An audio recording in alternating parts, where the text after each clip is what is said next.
आता बातमी या महापालिकेसाठी उद्धव ठाकरेंनी दिलेल्या महामंत्रासंदर्भातली। उद्धव ठाकरेंकडून आज शिवसेना भवनमध्ये शाखा प्रमुखांना मार्गदर्शन करण्यात आलंय। जे सोडून गेलेले परत येतील त्यांना उमेदवारी द्यायची नाही असं उद्धव ठाकरेंनी बैठकीत सांगितलं। मात्र जो आपल्या सोबत येईल त्याला 100% साथ द्या असं आवाहन उद्धव ठाकरेंनी केलं। तर विरोधकांना आपल्याला निवडणुकीत गाडायचंय, भाजपने आपलं पक्ष आणि चिन्ह चोरलंय असं म्हणत ठाकरेंनी भाजपवर हल्लाबोल केलाय।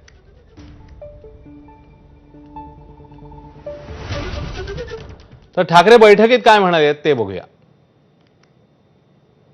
सोडून गेलेले परत आले तरी त्यांना उमेदवारी द्यायची नाही। मनसेसोबत चर्चा सुरू आहे, युतीबाबत आम्ही निर्णय घेऊ। 20 वर्षांनंतर आम्ही दोघं भाऊ एकत्र आलोय।